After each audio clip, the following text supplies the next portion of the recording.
What's up, A to Z Sports here live on a Tuesday, continuing to break down the Titans 2025 NFL draft class. And in today, pinch hitting Ryan Roberts of A to Z Sports Film Room and A to Z Sports Notre Dame, because we'll talk about why Ryan had to pinch hit in a spot late last night, sending a text of just a Hail Mary text, not to mention another Notre Dame reference off the top, but had to get Ryan in here. But it's a good thing because Ryan's got great perspective on this entire draft class. And in fact, actually interviewed one of these guys we'll be talking a lot about for A to Z Sports Film Room just a couple weeks ago. So continuing to dive deeper into this, where the Titans left us wanting more at a key position. And Zach and I didn't have time to talk about it, so we will. And that is the fact of Shedeur Sanders going 144 overall, not 44 overall, not 4 overall, but 144 overall in the 5th round of the Cleveland Browns. Our simplest explanation for why. That is what I think is going to be a fascinating way to break down the Shedeur Sanders conversation, because I've seen a couple op-ed articles about this situation with Shedeur Sanders, and I'm just like, no, that's just as wrong as you could possibly be. And so we'll discuss all of that in the show, and then we'll end with throwing shade. So Ryan, if you don't have shade yet, get that shade ready. I have a feeling I know what Easton's shade would be if he were able to be here this morning. But we're going to have a great show talking Titans draft. So Ryan, thanks again. Welcome in. Let's get this thing rolling.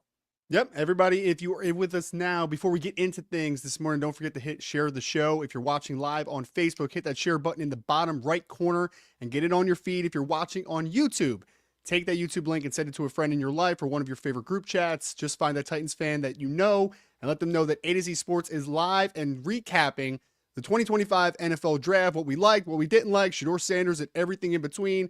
You can also repost on Twitter or X to help spread the word. Don't forget that thumbs up button if you're live with us now, and leave a like on the show before we go here on a wonderful Tuesday morning. Yeah, it is Tuesday. Yes, it is Tuesday. So let's get going officially. Welcome to A to Z Sports here on a Tuesday morning. I'm Austin Stanley. He is Ryan Roberts, pinch hitting on this Tuesday of A to Z Sports Film Room, breaking down the Titans draft. But we go live every weekday morning at 8 Central Time on Facebook, YouTube, and Twitch. Links to the show segment by segment on our Twitter X timeline. Hit us up on Instagram, TikTok, and Threads for more great Titans content. If you haven't yet, please leave us a 5-star Google review, because that helps our business as a whole, which a lot of you guys have. So appreciate that. But do got to thank our sponsors. They make it happen for us, and they help out all of you. Like Wilson County Hyundai, make them a part of your new car buying process. See them in Lebanon or online at wilsoncountyhyundai.com. The Bone and Joint Institute, boneandjointtn.org, the region's destination for comprehensive orthopedic and sports medicine care. Our friends at Bart Durham Injury Law. Crash can change your life forever, but help is just a click away at bartdurham.com. And Barton Drury Insurance Group, customized solutions for all your insurance needs. You can find them at bartondrury.com. So Ryan's in today. Sam had an appointment. It was not Sam's fault that Ryan had to pitch in, because Sam had an appointment. He was the backup because the starter today was supposed to be Easton. But Easton's down bad, as I've been told via text. He has had the 24 to 48 hour bug roll through his house, and he became infected Sunday afternoon and has not been able to do much since. So Easton down bad. We'll fingers crossed see if Easton can join us tomorrow on a Wednesday show and to finish the rest of the week, because I know he's itching that he can't break down this entire Titans draft like we did Friday night for the entirety of the 3rd round, it felt like. But going to have a great show here. So Ryan of A to Z Sports Film Room, if you guys have not watched Ryan and Joe's content from the draft, you're missing out, because how many videos have you guys done since the start of the 1st round? How many videos have you guys done on A to Z Sports Film Room YouTube? I know we did 13 the first night. I think it was 13 the first night, probably 5 or 6 the next night. And then we've done probably 6 to 7 third day, and then recapping the draft so far. So we're probably like 24, 25 in the bucket so far, I would say. I mean, we got it, man. We got it. Not bad. We're covering for every team. So yeah. And you guys have talked Titans draft class too. You mentioned on your live stream yesterday on A to Z Sports Film Room. So Going to dive into this, and somebody did ask us. Daniel says, have we done a show together? We have done one show together, but not just the two of us, because we had Sam here before the NFL Combine. But yeah, you were pinch hitting while I was on paternity leave for a couple weeks, and Sam was off getting married. So thanks for all the stuff this spring. But let's dive into this. So I want your official, just big picture overview of the Titans draft class, Ryan, just so you can kind of get your foundation set of from Cam Ward, number 1, all the way to Khalil Mullings, number 188 in the 6th round. Your just big picture, zoomed out, 10,000 foot overview of the Titans draft class as a whole, because we have a Titans topic today that I think is going to be really interesting and a good conversation about how they went about this draft class. But Ryan, what are your overall thoughts? Well, I mean, I think from the positive perspective, which I think is always the place to start with from a draft class that we don't know how good it is yet, ultimately, right? Like we can only talk about what we know right now, but these classes and these players are not defined until they actually hit the field and showcase if they're able to translate to the NFL level or not.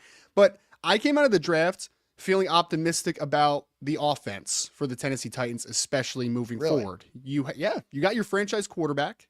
You got you got a couple value plays at skill positions, in my opinion, in this class as well. Obviously, an Alec Manor is a player that I do like at Stanford, and I think that was a little bit undervalued in this class for whatever reason. I thought there was a chance to go top 100. He ends up going in the 4th round, but I like the thought process just overall, the ideology of you have your franchise quarterback.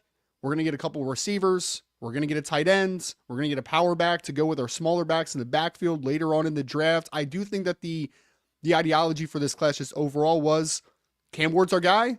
Let's try to get some positive footing around him. And that can even go back into free agency when you tried to solidify your offensive line through free agency and do it that way. I really think that this was an attempt by this team anyway to try to put as much support and just help around Cam Ward. Maybe it wasn't perfect. Maybe there was a couple spots that it should have gone instead of a player versus the other. But I do think that their ideology was sound in that regard. I think it's important because, Ryan, you're not a Titans fan. You do not live in Titans land. You live in the Northeast. You have no connection to this team other than you watch every player possible for the NFL draft breakdown, and you cover Notre Dame for A to Z Sports. So I think the fact that you have this opinion, I think, is a good perspective of Titans fans who are trying to – because I feel like every fan base at some point in the draft reaction is like, yeah, I'm in. Right. I buy in. I see the vision, right? Like you either have the full, you hate it or you love it type of perspective. And you're trying to find out who's the third party that I can trust and say, okay, how do they feel about it? Does it make sense? Because I've been asked by neighbors walking around the neighborhood or people that I've talked to, hey, thoughts on the Titans draft? I was like, well, it took a pretty wild roller coaster ride to get to a good spot. And I think if you go through each day, Friday night, I was pretty pissed that they came out of round 2 and 3 with no weapon for Cam Ward. I'm like, what are you doing? You did the right thing by trading back from 35 to get a 3rd round pick, but you didn't do anything for Cam Ward with that. And then Saturday, they decided to go bing, bang, boom, bingo, bango, bongo in the 4th round, 3 up, 3 down, all offensive weapons. And so they made up for it, but it was a kind of a different way to go about through that draft, pick by pick, round by round. So let's dive into a guy that you and Joe talked to on A to Z Sports Film Room in the pre-draft process with Femi Oladejo, number 2 on the screen below me, edge rusher out of UCLA. The 52nd pick overall. You guys, and I went back and watched the video after he was picked. Interesting guy, interesting path to being the 52nd overall pick. But what's your takeaway about Oladejo and how he fits with this Titans team? We actually interviewed 2 guys that were drafted by the Titans because we got Jackson Slater as well, the Sac State offensive guard that was drafted. We can't forget about Jackson Slater, man. 5th round gem there. Femi is extremely interesting to your point because he was a inside linebacker, a starter too for Cal Berkeley, and was pretty good in 2022. He had like 90 something tackles. He was their 2nd leading tackler on the team. He transfers to UCLA, is still an inside linebacker until this year, and then like 2 games into the season, they're like, we have a lot of linebackers, right? Like we have the Schlesinger kid who went 33rd overall to the Browns. We had Right. Cade Medrano, who got drafted in day 3 as well as kind of a speedy backer. They have a lot of linebackers. They don't have a lot of edge rushers, right? So 2 games into the season, was Femi's job now at 6'3", 255 pounds, and a pretty explosive, pretty long for, just generally speaking. And he goes and he shows a lot of signs, right? And there's a signs of growth. And when we did the interview with him, he mentioned that, like, if you count the Senior Bowl, he's only been playing on the edge 11 games, right? So, like, your thought process of the kid's twitched up, the kid's explosive, he plays really hard, he plays with a good motor, he's got athletic upside, and the fact that he's very inexperienced in the position tells you there's upside there, right? He's still young too. He's only 21 years old. So there's a lot of developmental possibilities here. But I will say, and I need to encourage Titans fans, Austin, in the chat here, right? And just Titans fans in general. If you expect Femi Oladejo year 1 to go out and get 10 sacks, I think you're going to be very, very disappointed. I don't think that's his outlook. He is more a year 2, year 3 breakout with good coaching because he's raw. He's inexperienced. He needs to play. He needs to get coached up ultimately, right? So I think the future's bright, but if you're looking for him to be a short-term impact player, I don't think that's going to be Oladejo.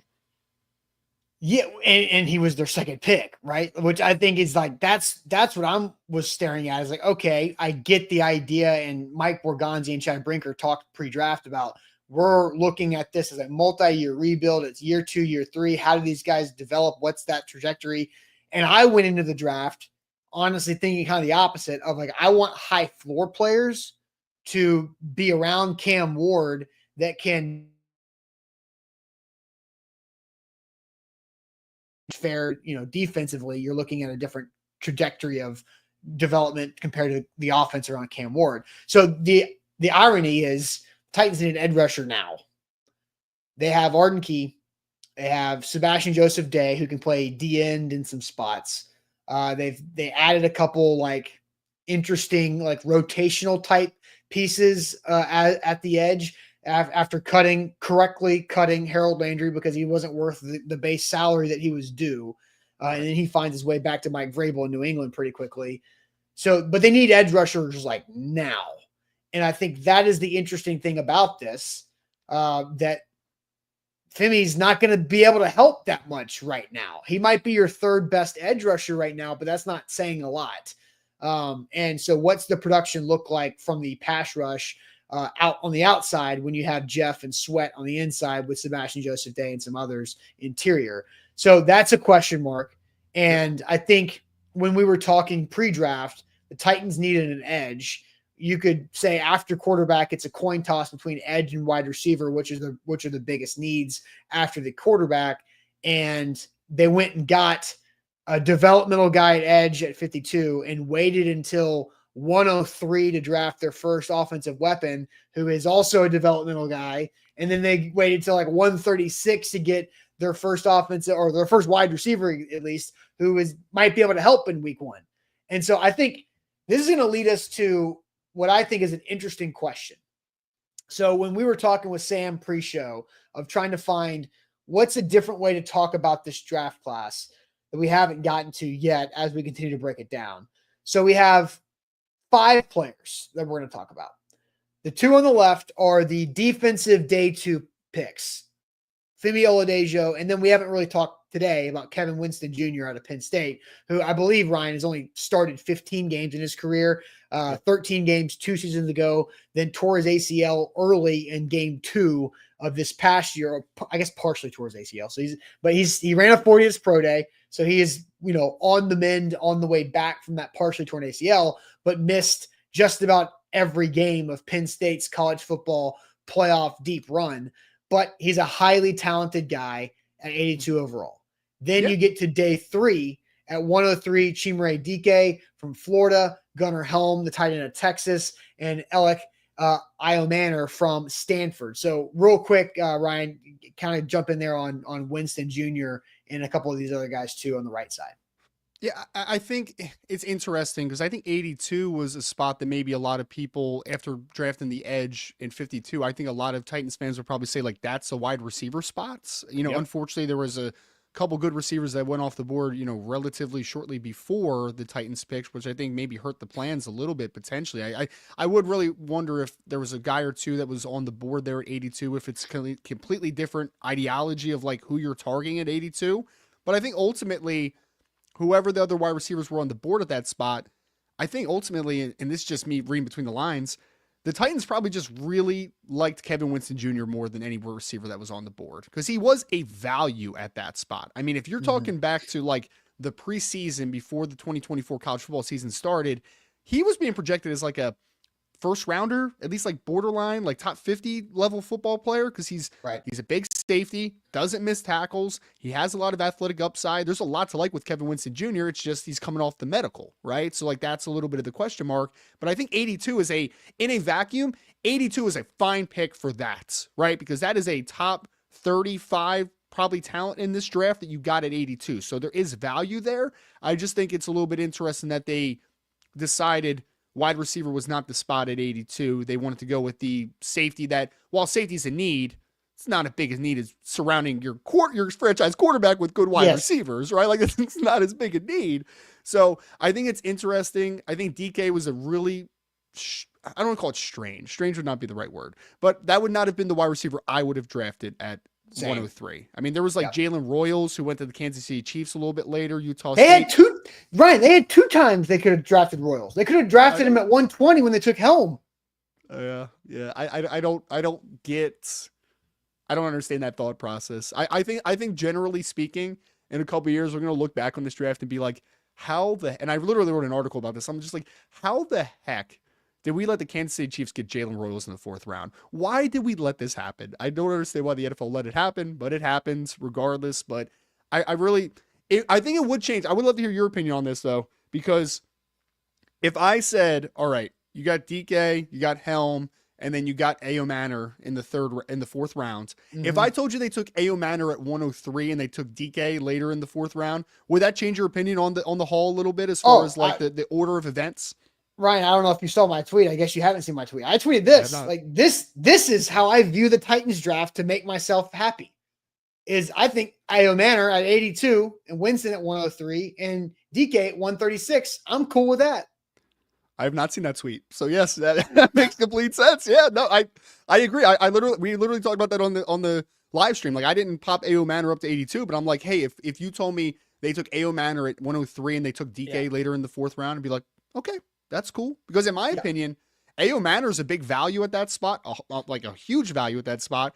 And then Gunnar Helm's a value on day 3 as well, early in day 3, because Gunnar Helm, if he did not twist his ankle running a 40 at the NFL scouting combine, he's probably going top 100 as a tight end out of Texas. I mean, he just had 60 receptions, over 700 yards last year, playing with a quarterback that didn't go until the 7th round. You know what I mean? So I think that you got 2 values there on day 3, which makes it extremely interesting to project how much they'll be able to play early on for the Titans. Yeah. And Braden on Facebook says, going back to Winston, I trust Nick Saban's word on Winston, 1st round quality when healthy. Because Nick Saban said on the broadcast, I believe he was on the ABC broadcast Friday night, that if Kevin Winston Jr. did not suffer the knee injury last season and played the full year, that he probably would have been a 1st round pick or a fringe 1st round pick, which you said top 35 talent. So I think that's interesting. So let's get to our question here, because I do find this fascinating of how we're going to go about this, because the Titans have a need at offensive weapon around Cam Ward. They have a couple needs on defense, and the 2 guys they draft on Friday night are more projects where they draft 3 guys on Saturday to help the offense. So of these 5 guys, we split them up into 2 buckets. Which Titans draft picks are more likely to have an immediate impact this season in 2025? Is it the day 2 defensive duo or the 4th round offensive trio? So which of these picks are more likely to have an immediate impact in 2025, the day 2 defensive duo or the 4th round offensive trio? We'll put that question in the chat.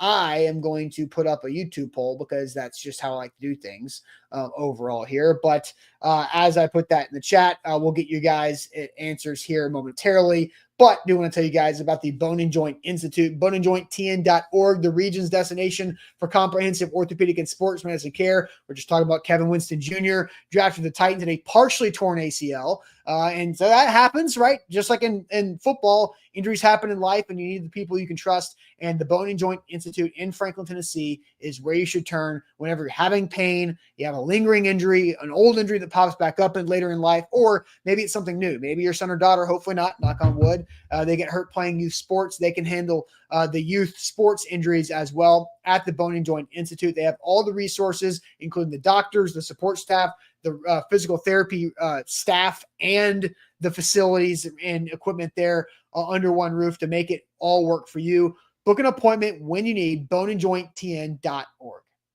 Make sure, folks, before we get into the day 3 pass catchers or the day 2 defenders, make sure you are liking the show if you're listening to us live on YouTube. You can also go and do a nice 5-star Google review, which would be great. You can always put the whatever feedback you want to put on there. It's totally fine. If you want us to change something in the show, you want us to talk about something else, but make sure when you put in that review, it's always 5 stars. Yeah, 5 stars, and then just say whatever you want to say, right? Exactly. After that. It can be mean, as long as it says 5 stars before it. All right, Ryan, I'll send you to the chat to check out the answers on this. Yep. Which Titans draft picks are more likely to have an immediate impact in 2025? The day 2 defensive duo or the 4th round offensive trio? So we had Eric that wanted to start out with the day 2 defensive duo, but then we had a little bit of a landslide here for a second. So we had Jamar with the 4th rounders is who he wanted to put there. Day 3 from Lane. We had a UDFA is Richie's, maybe big Xavier Restrepo fan apparently in the chat. Yeah. Day 3 duo from Titan Up. We also had round 4 trio from Ashley. We had round 4 from Nolan, round 4 from Lewis. We had the offensive trio from Darius. We had offensive trio from Anthony Cook. We had 4th round again from Michael. 4th rounders from hashtag. Neither from Cass. We're feeling a little negative here in the chat right there. It's all right. It's okay. Daniel with the 4th rounders. We got day 3 from Top Tier. We have round 4 guys from Guy. Round 4 guys from Alex. We have round 4 from Ethan. We have 0 Divas is okay. Sorry, did not read that correctly. Day 3 from Luke. Round 4 for sure from Tall Texan, Nolan. So, Austin, it appears. Round 4 from Malachi, day 3 from Jill. We have a landslide victory, it would seem. Only 1 vote I saw for the day 2 trio versus, or day 2 Hall versus the day 3 trio there. Wow, only 1 that you saw. I did put the YouTube poll up, so we'll see how that goes. Oh, I mean, instantly. It is very early. It still has just now on the timing, but 87% off the top. Say 4th round trio.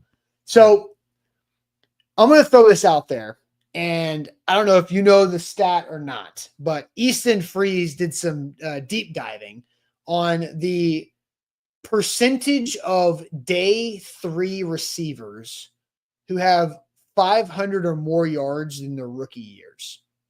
It's like 7%.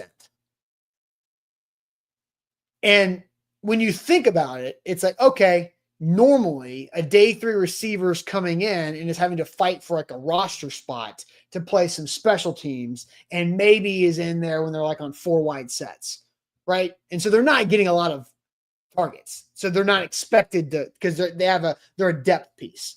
But the Titans are drafting somebody in, I think Io Manor is who we're really focusing on here of the 3, which is the 3rd of the 3 on day around 4, to have the biggest impact in the passing game. And so does that information change your thoughts in any way on your answer to this question that we haven't heard yet? Not really. No, I thought it was going to for a second because that's a pretty startling stat. Shout out to Easton for looking all that up. But it's so situational based, right? As far as like, because for the Tennessee Titans, for instance, right, which obviously we're having the conversation about here. One, it's a very thin wide receiver room. There's going to be opportunities to come in and play a lot potentially outside of Calvin Ridley. And I know they signed Tyler Lockett, but like outside of those 2 guys, it's like there's opportunity to play early on. I mean, you can even throw, I don't know if he'll make the team, but like Xavier Restrepo is Cam Ward's guy. So like, would it be shocking for him to at least make a team and see what happens eventually? Like, I don't know. Right. So I do think that there's opportunity there. I will say also the context of you passed on wide receiver earlier, because I think some of those stats might be a little bit skewed in the sense of like, if I drafted a second round wide receiver or first round wide receiver, and then I just wanted to double dip and take a guy in the fourth or fifth, obviously he's not going to have as good an opportunity as the guy that went in the first or second round. So there's just not as much volume in front of these guys coming in, which I think is big. And then also, not to be the pessimist in the room, right? Because I'm not the Tennessee Titans fan, but you might be behind in a lot of football games this year, right? So there might be a lot of throwing of the football that is good. So there's going to be some targets going around more than likely, if just generally speaking. So I don't back off of it. I think that the day 3 value, the 4th round trio, will have a bigger impact in year 1, because going back to the Femi Kevin Winston conversation, Femi, I think is more, if you're looking at his full impact, is going to be year 2, year 3. Now I'm sure he'll play a decent amount as a rookie, but if I'm asking it, like the impact that he makes, the overall impact, I think is much more into the future. Kevin Winston's also coming off the injury. I know he's cleared now and he's getting back, but does that cost him to get a little bit of a slower start to the season? And maybe that affects his ability to earn a starting role. Like, I don't know that for a fact. I do think he'll be a good player when he finally gets the opportunity. Maybe that comes as a rookie, but also, last point, and then I'll kick it back over to you because I feel like I'm rambling a little bit. No, we're also talking about three players versus 2, right? Yeah. So like the volume it's in their favor as far as like the more swings to the bat, the more opportunity you have to connect. Fair. Yeah. The numbers could give you like, okay, you're asking for a 1 out of 3 or 50% chance. So Winston Jr. ran a 4.5 flat 40 at his pro day on March 28th, which is, this is crazy. Just 5 months after his ACL surgery. Now,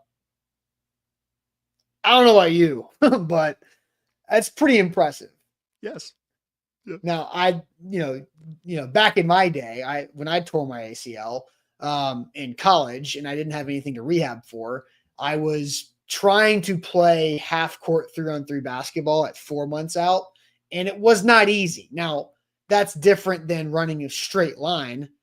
But the fact that the guy ran a 4.5 40 5 months out is crazy. Now, he's got to be able to stop because that's what the ACL does and change direction. But that's very impressive to think that Winston Jr. should be good to go for training camp. Right. So now how does he fit, right? So I think my Titans experience makes me hesitant to believe that one of these 3 offensive weapons is actually going to do something this year. Okay. Because the only guy that we've seen do something on day 3 as a rookie is Tajae Sharpe. And he came in out of UMass with, you probably remember Tajae Sharpe. He had like ridiculous production in college and he was basically a finished product when he got to the draft. He didn't really improve once he got into the NFL. He was kind of done, maxed out, but he was a polished guy who knew how to get open with nuance and craft and had great hands and good route running skills. I don't think Ayu Manor is as polished as Tajae Sharpe was coming out of UMass. And I don't think Gunnar Helm is going to have the snaps to allow him the opportunities behind Chigakonkwo and Josh Wiley, who are going into year 4 and year 3 respectively. So I honestly think the day 2 defensive guys are going to have more of an impact because they also have the opportunity to play snaps and they also cost more. You spent more capital on them. And so I think there's opportunity there. There's opportunity on both sides of the ball because the Titans are terrible last year. So that's where I'm going to say day 2 defensive guys. I think they're going to try to fast track Femi because they don't have many other options either.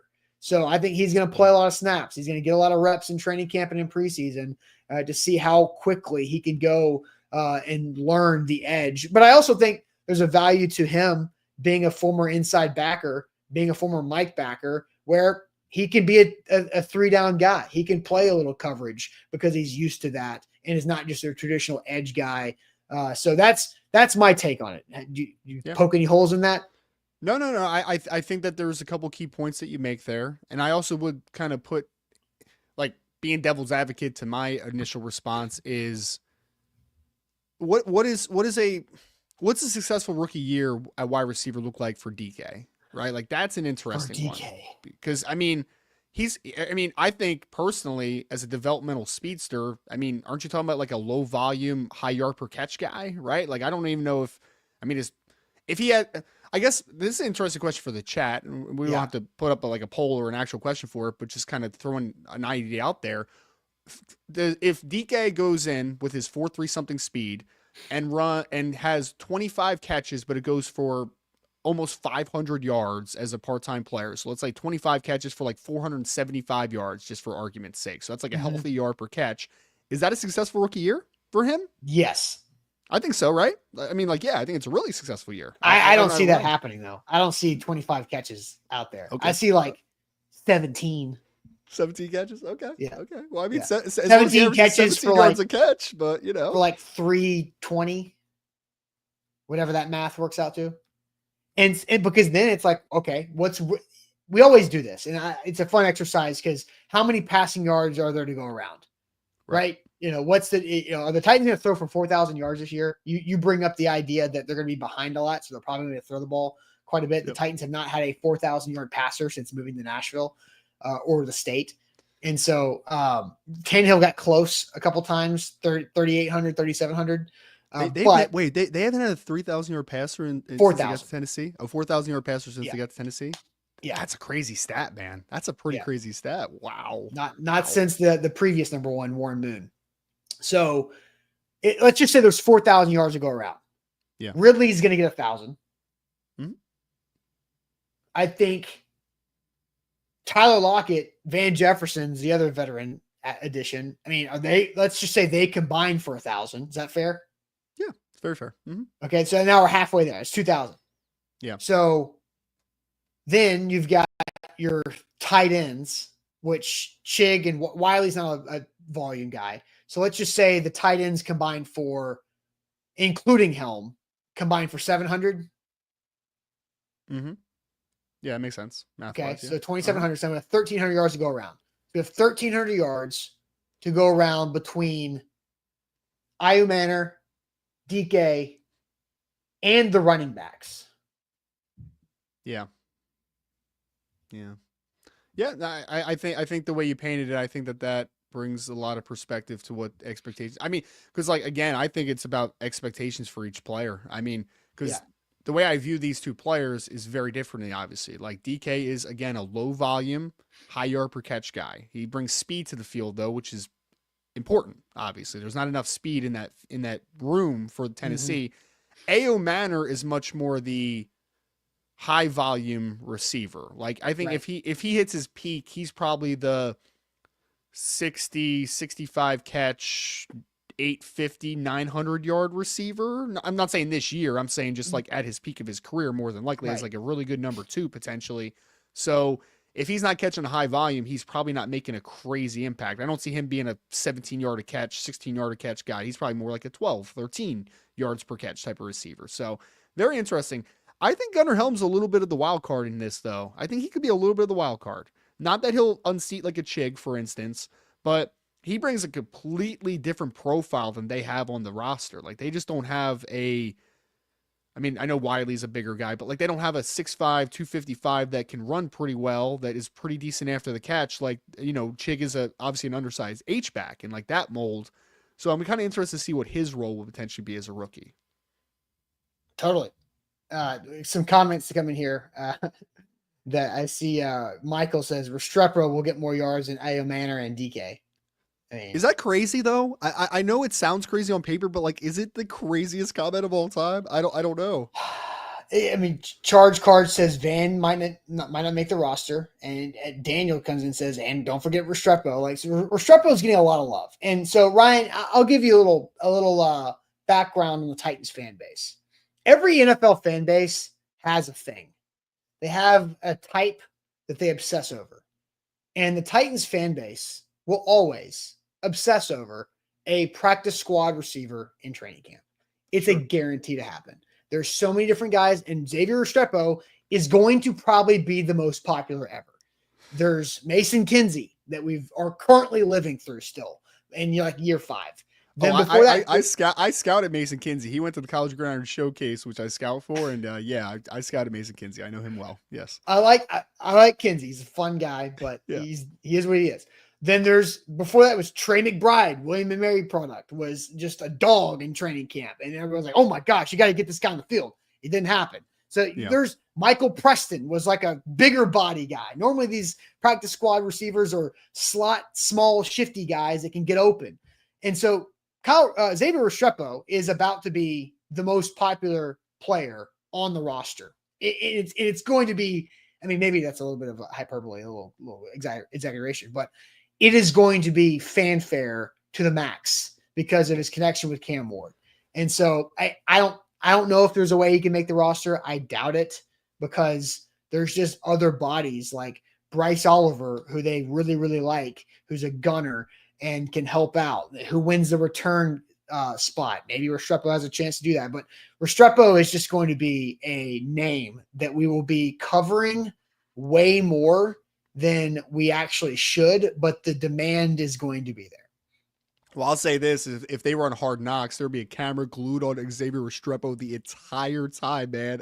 Everyone likes the underdog stories, right? Which I like. I mean, it's cool, and he was a player that would have definitely gotten drafted if he would have just said, I tweaked my hammy, I can't run a 40, he would have got drafted. Like he would have. Not running that 4.82 or whatever the heck that was, like 4.78 to 4.83. It was just it was hideous.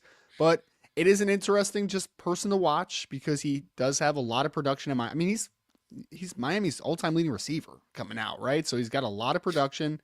He has a relationship with Cam Ward. He is also he's kind of viewed as kind of a higher floor player in terms of like he runs routes well, he understands spacing, blind spots, like that type of stuff, which is interesting. So just I'm interested to see if he gets any traction early on because there is it's fascinating, Austin, in like the scouting space because like the minute I saw 4.8, I'm like, he's not getting drafted, one. But I'm like, I don't think he'll make a roster. We're running a 4.840. Like, I just don't. I mean, just from a historical perspective, here are the amount of players that have been good wide receivers in the NFL since 1999, according to Mock Draft Bowl, that have run 4.7 something. It's like Keenan Allen, Jarvis Landry. Here's the list of good wide receivers in the NFL that ran 4.75 or slower.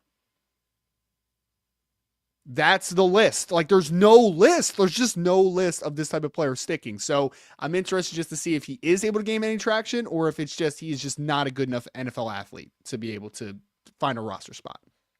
And Curtis's Twitter told me Restrepo is the new Wes Welker. Yeah, but Wes Welker had speed. He had some juice to him. And like the whole thing of he broke a lot of records at Miami that are held by guys who broke and set records and put up numbers in the league.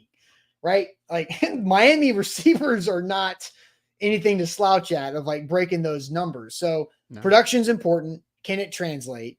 I kind of view Xavier Restrepo, Ryan, a little bit of like a Jawan Jennings type of, they're very different body styles, but the way they're not super athletic. They're not rocked up. They don't have twitch to them, but they're just really freaking good football players and they know how to win. They know how to win on each rep. They know how to win when they don't have the ball in their hands. And I think that their testing made them drop, but their value can overcome their testing by the way they play their game. And I think, and honestly, the 4.840 might have been the best thing to happen to Xavier Restrepo because he's with Cam Ward. Sure. And he gets to pick his situation, which and also everything we said about Io Manor, excuse me if I'm pronouncing it correctly. Everything we said about Io Manor, everything we said about DK is the same about Restrepo. He's taking a different path, but he has an opportunity to go into a room that does not have a lot of great bodies in it right now. And he has a chance to compete and potentially make a role. So going to be very interesting. That I wonder, and I have no idea this thing that I'm wondering right now, but does Cam Ward have any pull? Like if there's a wide receiver left, one wide receiver roster spot left, and Restrepo versus somebody, does he get consulted on like, hey, who would you rather throw to for the years to come? That's an interesting thing. Yeah. So Borgonzi talked about this at the press conference yesterday, that Cam Ward was basically texting the Titans front office and coaches like nonstop throughout the draft. And then he was also texting all his new teammates after they got drafted. I know that Io Manor was a Cam Ward, I want this guy. Sure. There was others that the Titans were not able to land, but Restrepo, yes, and Io Manor were Cam Ward preferences. Now, is that why the Titans drafted Io Manor? I don't know. I definitely know that's why they signed Xavier Restrepo as a UDFA, of course. Sure. But like, Io Manor was a good prospect regardless, but Cam Ward was like, I want that guy. And there was a couple others that they didn't get, obviously. So there's something to that. So, and DK, I want to say, was one because Cam Ward played against Florida and saw DK, on the other sideline, play against Miami in the season opener last year. So, all right, Ryan, any closing thoughts on our day 2 defensive duo versus round 4 offensive trio? Yeah, I think the day 2 defensive duo, I really think has the higher ceiling, which is why they went day 2 versus early day 3 in the other comparison. I'm just really interested to see how quickly it develops. Like that's my biggest thing. And I'm really interested in, because if not for the lost year of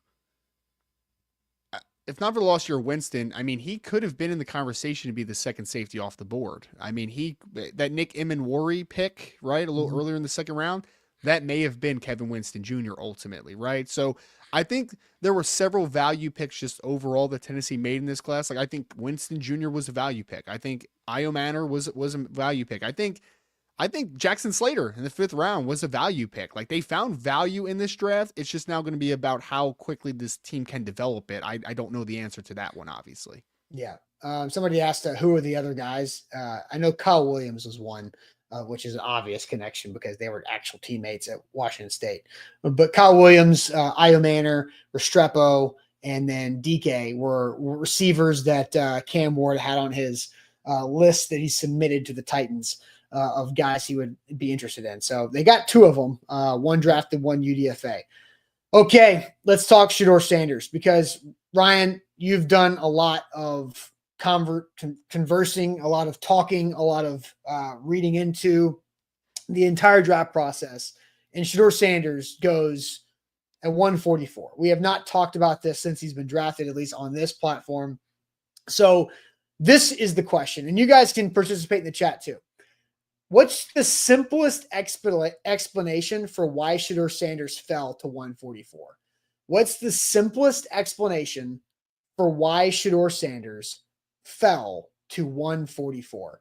We'll get to that, but first we'll tell you guys about our friends at Bart Durham Injury Law. A crash can change your life forever. That's absolutely a fact. But Bart Durham Injury Law is right there to help you to make that easier. And it's just a click away at bartdurham.com. You can also call them at 615-242-9000. You deserve to be paid for that injury that you go through with that car accident. Your big truck wreck is Bart Durham Injury Law's fight for justice, and they are ready to meet with you in whichever way is most convenient, whether it's at their Capitol View, Nashville offices or virtually. They can do that. There's also current news, blogs, and live contact and live chat at their website, bartdurham.com. They've been in business since 1975 when they opened the doors 50 plus years ago. And Bart Durham passed away just over a year ago, but his son Blair Durham's doing a lot of great things behind the scenes with charity functions, with all types of community things, but also Marine vet that's out there looking for your best interest. And he's also a massive Titans fan. I mean, Blair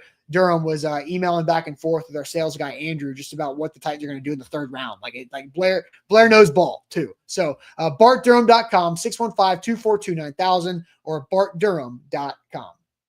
Make sure you like the show, folks. We're going to get into the always fun Shedeur Sanders conversation, but make sure you're hitting the like button and sharing to your favorite Titans fan that you know out there, throw it to your group chats, and make sure that if you want to go onto Google, 5-star Google reviews are very much appreciated. If you're watching us live on Twitch, YouTube, or on Facebook, or if you want to send us over to Twitter as well, make sure you continue to support and share the show. All right. What's the simplest explanation for Shedeur Sanders dropping to the 5th round? So do you see any comments in the chat we can get at? Yes. Yep. We're ready for the chat. Let's start with those. All right, we got Caps who says immaturity that wanted to kick it off there. We had Toltex who says he isn't good. We also had Charge Card who says fell because of no agents, so he doesn't have an agent. Jay says he sucks. Let's see what else we had. His interviews were terrible, Eric said. Matthew says Dion is the reason that he fell. Jonathan says drama. Lewis also agrees that it is his dad, Deion Sanders. Orlando says maybe he's too small. We have Matt that says simplest is that he's not good. We also had the baggage with the family came in from Ethan. Politics is what Greg says in the chat. Personality from Jamar. Conduct from Darius. Can't repeat what Clayton said in the chat. Keep working down a little bit. Coach Pride guy says, IR Hoshi says, it is attitude and status. Arrogance is what John put into the chat. His father from Jody. Attitude from Patrick. Bad interviews from Luke. So we have a lot of mixtures of the bad interviews, the drama, family, and his dad. Seems to be a lot of what people are putting into the chat right now. So, Ryan, I'll ask you this. Does Shedeur Sanders suck at playing quarterback? No, he doesn't suck at playing quarterback. Was he slightly overrated at some points because of a bad quarterback class? Probably, right? Like, and I think that you could argue that about a couple quarterbacks in this class. Like Jackson Dart should not be a first-round pick in a traditional class either, in my opinion. But he definitely is not a fifth-round pick, though, from a talent perspective. He should have gone much, much higher if this was just based upon just talent of playing the quarterback position. Yeah, I agree. He doesn't suck. No, I also don't think Shedeur Sanders is a bad person either. That's the fascinating part of this conversation, and I've talked about this. So from people that I've talked to in the NFL, they do character reports every year of who these people are, right?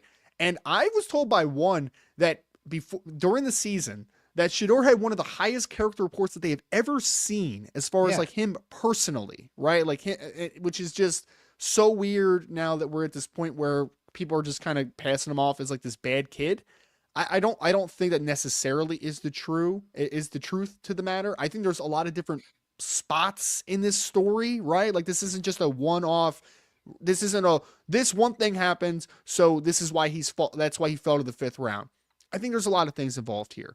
I was told a lot of the interviews did not go well, but I don't think it's all Shedeur's fault necessarily. I was told that there was a large portion of these interviews that his dad, Deion Sanders, wanted to be in the room with him and was kind of doing the helicopter parent thing, right? Where it's just like, that's not a good first impression to a staff, right? You want to get to know this kid as an individual, and now you're dealing with a bunch of different things, right? The whole family, the whole support system.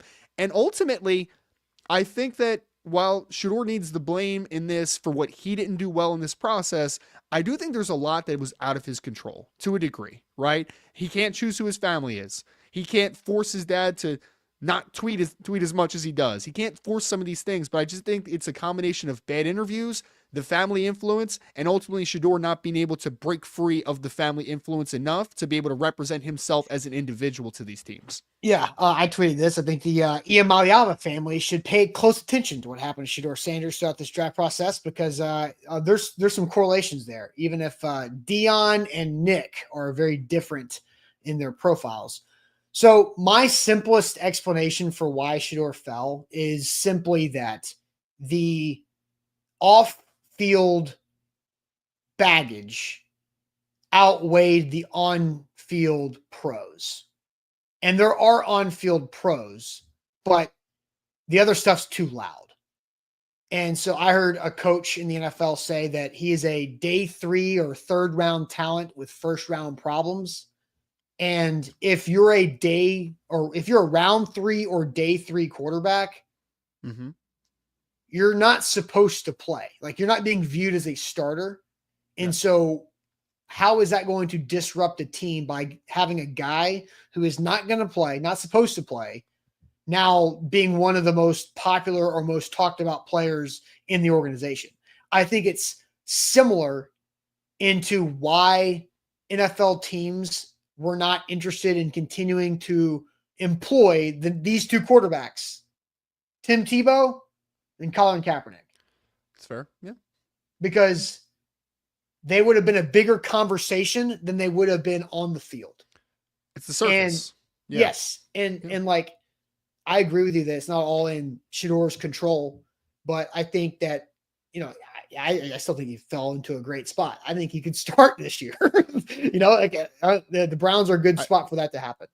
I tweeted this, Austin, which is hilarious. I was like, Dylan Gabriel got drafted in the 3rd round just to get cut in camp. And obviously, like, that's not a like full gone conclusion, but like, you traded for Kenny Pickett, you signed Joe Flacco as your veteran insurance, you drafted a more talented quarterback in the 5th round than you did in the 3rd round. I mean, it's just a weird situation, man. I would love to know what went behind the scenes of the Browns, like leading up to that pick, of what them wanting to pull the trigger, because if you saw like the picture of like their war room when the pick made, like they didn't all look overly happy. Like it was a little bit of a circus, but I agree with you. I mean, at the end of the day, the talent is the talent, but the talent needs to be a level that it can block out that circus, or it's worth investing into that circus. I would even say like it's not to the level because Caleb Williams didn't have the dad influence like this. But Caleb Williams was he was kind of knocked by some people for being a little bit loud, right, off the field, and being a little bit of like prima donna, for lack of a better word. Mm-hmm. And ultimately, that didn't cost him. Why? Because he was really talented, right? And they're like, the talent is worth the headache that we might get at some points off the field.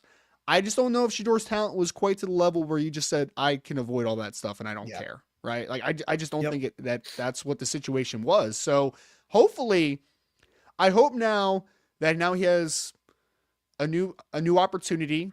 He's been humbled a little bit, a 5th rounder. I hope he just detaches a little bit, right? And then we'll see what type of person he is without all the noise in the background, with all the supports that are just always behind him and always around him. I'm really interested to see if this is kind of a wake-up call to a Shedeur Sanders that this happened. I hope it is, ultimately, because I do think he can be a good player. It's just going to be about now being in a good situation. Unfortunately, he's not in a great situation in Cleveland. Like, he's going to play probably if he does everything right. But, man, I was looking at their depth chart yesterday, and I'm like, oh, boy, this is not a great offense on paper. Like, this is not a good offense at all. But, yeah, it's just an unfortunate situation because, I mean, did you see the tweet that Dion put out, like, years ago about the Cleveland Browns organization? Did you see that one? I don't think so. He put out like, oh, I love the Browns, but any quarterback would be like, he didn't say stupid, but like, why would any quarterback want to be there? Like, you need to pull an Eli Manning if the Cleveland Browns draft you. He posted in like 2018, and of course that's that it's just so ironic that this popped up now, but that's part of the noise. That's part of he's a public figure that puts his opinions out there and doesn't care. Like, he's just going to continue to put it out there, and I think that's hurt him. I think Shedeur's fallen into that trap now a lot, and he is a little bit too loud off the field at times. And I think that public persona has really hurt their evaluation in this process. Yep. Amnesia has a super chat, mostly because the NFL owners got tired of everything being made about Shedeur and not the players drafted. Owners and fans get sick of hearing his name. I mean, I maybe a little, but I don't think this was like a ownership level organized boycott until the 5th round for Shedeur Sanders. I think that's thinking way too much. I think it's simply of how quarterbacks get drafted in the NFL.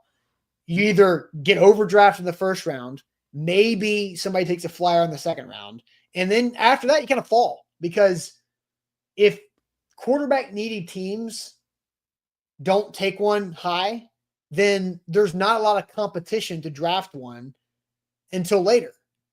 It's like, fantasy football drafts. Let's just say everybody drafted a quarterback in the first 3 rounds, but you're going to sit there and like, okay, everybody's got their starter. I'm going to get other skill players, and I'll take, I'll take quarterback number 12 in like round 17 or whatever of your fantasy draft, because everybody's got it. Why force it? Just wait. So I think that has something to do with it too.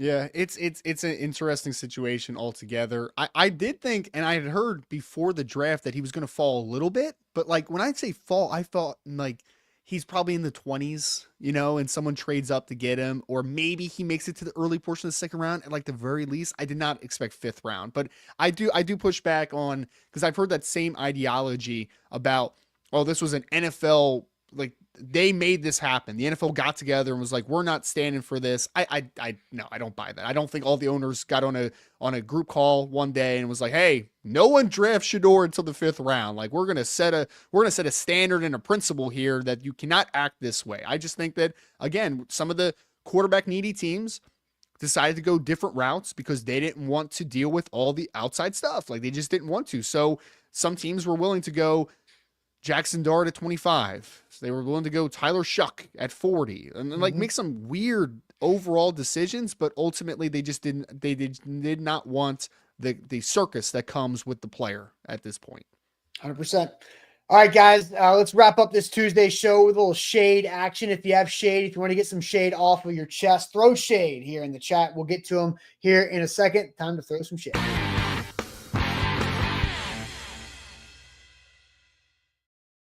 Shout out to our friends at Wilson County Hyundai. Make them a part of your new car buying process. Go see them in Lebanon, online, wilsoncountyhyundai.com. You don't have to pay downtown Nashville prices for a car. No, just drive like 30 minutes east.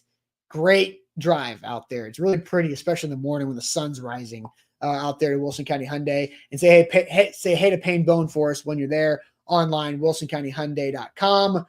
Throwing shade here on the show. Let's see. Do you see any shade from the chat we can get to?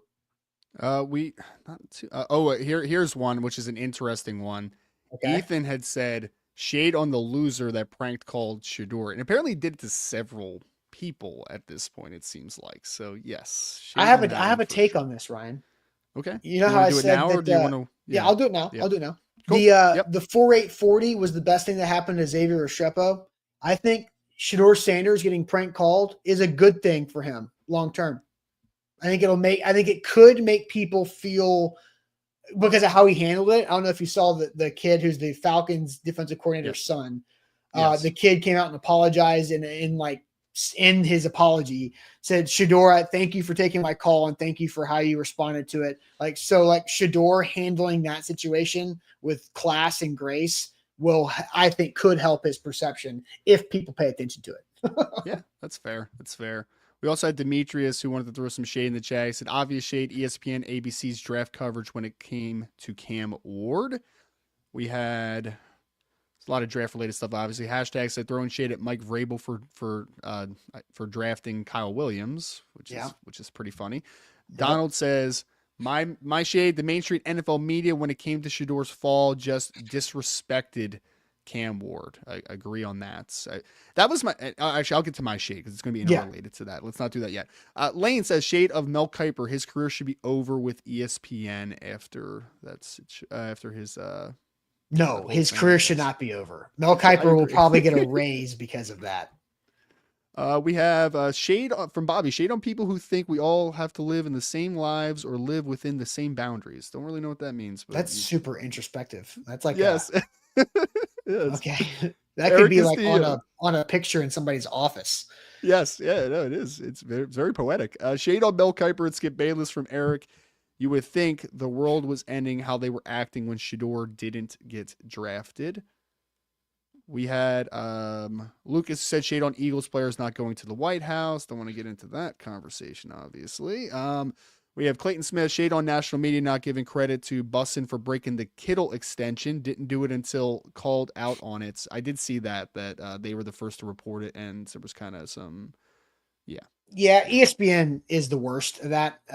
We have broken news, and whether it's Titans news or whatever, and we know Teron Davenport, good friend of the show, friend of the brand, and it's not Teron's fault if he doesn't credit somebody else that broke Titans news.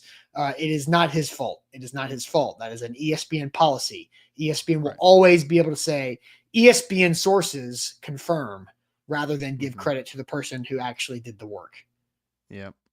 We had Zach, who also said that he wanted to throw some shade on Xavier Restrepo being a top 5 receiver in college football and being slated to a practice squad guy. Happens all the time. Yeah, there's a lot there. Go look up the leading receivers in college football history. You're going to see a lot of not good NFL players, unfortunately. Yep. Malachi Perry, shade on neighbor that has a sign that says no dog pooping, like they have an on-off switch to when that happens. Even comes out of the house to yell at people. that is a beautiful shade because I agree. It's like it's like the signs that say be respectful and have like a no dog poop sign. It's like they're gonna do what we're gonna pick it up. Like I think be respectful and scoop the poop is the sign that should be had, but not a no pooping. That's ridiculous. That's not how it works. I think the last one I saw was tighten up _Ohio said shade on NFL shops for setting up pre-orders for a 5th round quarterback drafted by the Browns. Hilarious. Money. Ryan, what's your shade? My shade is interrelated to the coverage of the NFL draft. So for people that haven't followed me or don't know me too well, I have covered the NFL draft for a pretty good amount of time now. My roots are in that industry.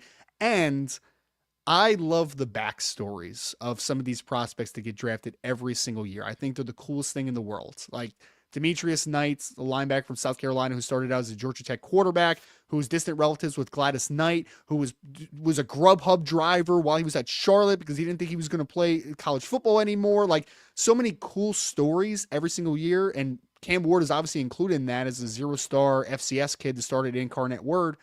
But I hated the coverage of the Shedeur Sanders spot. And I understand it needs to be talked about, obviously. I don't blame anybody for talking about it. But they did a post-draft thing. It was either the first day or day 2 of the draft when he didn't get selected. And of the 10 minutes probably post-draft that they were talking about, 9 minutes were dedicated to just Shedeur Sanders. And we saw them skating over picks like Cam Ward, for instance, where they're barely giving him any shine, where it's like, guys, you know that like he's the first overall pick, right? Like he's the first overall pick. He's got a great backstory. Didn't hear backstories about a bunch of different players that I think have fascinating ones that I think NFL fans, they did not just watch to just hear about Shedeur. They watched to see who are these players that my team is now bringing into their organization, and they want to hear some of those cool backstories and little intricate details that not a lot of people know. So my shade is against that coverage. I think that we missed out on a lot of cool backstories and a lot of fun stories just in general. Agree. And I think that's the hard part about national coverage is that they have to appeal to the widest set of audience, and the widest set of audience is interested in Shedeur Sanders. And it's kind of like the iceberg, you know, you have to cover what we all see, and we can all see the tip of it. But I think I agree. The most interesting stuff is below the surface of what all you're getting. And Cam Ward, I view it as a good thing for the Titans and Cam Ward that he was just overlooked again. Like it's just going to continue to fuel that guy, and he doesn't care. His dad tweeted about how he doesn't care, but I think that's a good shade, in a fair shade, and it was one that I had on my short list of shades because it was absolutely true. But I will always throw shade, and I will always defend Mel Kiper Jr. And so I will pivot my shade to those that think Mel Kiper Jr. should no longer be a part of draft coverage, that Mel Kiper Jr. should be let go or should be retired. No, Mel Kiper Jr. is the draft. He's the reason why. The reason why we all care about, like, isn't that crazy though, Ryan? Like, because you and I are roughly the same age. We grew up where the draft was always big, and we as young kids were able to jump into the draft conversation and make that a part of our sports fandom growing up. But the fact that Mel Kiper Jr. This is not arguable. This is pretty like straightforward. I don't know if there's a single person that's more responsible for something in sports like Mel Kiper is to the NFL draft. Do you agree with that? I mean, he is the face of NFL draft coverage for sure. I mean, he's a pioneer. He's the godfather, whatever you want to call him in the industry. Absolutely. I'll put it like this, Austin. At A to Z Film Room, we were literally just talking with Jake yesterday about, I think we did like 200,000 views during like that draft weekend stretch. It's like nobody would have watched it if not for Mel Kiper. You know what I mean? Like if you really think back to the roots of the industry, it might be here, but it would not be nearly as big today if not for Mel Kiper Jr. Absolutely agree. Yeah, and David says Dan Patrick thinks Mel Kiper should be inducted to the Hall of Fame. Yeah, I agree. How much money has the NFL made off of taking the draft out of Radio City Music Hall in New York around the country? They've made so much money. Yeah. So much money. And Mel Kiper Jr. is what started this whole thing. They were showing tractor pulls on ESPN2 after the first round of the draft before Mel Kiper convinced them to do more. And that was in the 80s. It's not like it's that long ago. Like, no. So it's not that long ago. So that is my shade, is I will defend Mel Kiper Jr. until one of us is no longer on this earth. And if he goes first, then I will continue to defend him. He's quite a bit older than you, so I would hope he would go first. Yes, not anytime soon, but I would hope he would go first. Naturally, that should be the plan. Yeah. So that is right. I throw shade at people who are going after Mel Kiper. I think Kiper had some wrong opinions and missed the boat on the Shedeur Sanders thing quite a bit. Yeah. But don't say he should be let go or pulled off coverage. That's ridiculous. He is the draft. I last year I had Jordan Reed on our podcast to talk draft, and he told me that apparently like Mel doesn't have a cell phone, or he has one that he just kind of keeps in the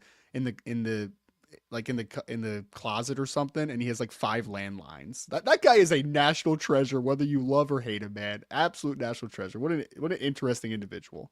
And he eats doesn't he eat? Was it pumpkin pie that he eats all the time? Something like that, yeah. something weird that he just constantly is downing pumpkin pie or something. It's not pumpkin pie. It's something weird. It's kind of like Nick Saban with the Hostess treats. Yes. Same type of thing. So.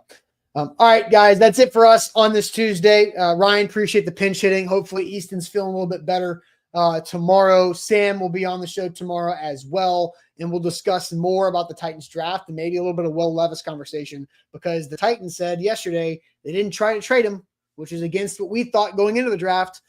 So we'll discuss that maybe today or tomorrow or Thursday. But I appreciate all you guys watching. If you haven't done it yet, please hit that like button, like the show. And we'll catch you guys later on. Sam is live tonight for A to Z Sports Primetime. So we'll catch you guys tomorrow morning. Appreciate it as always.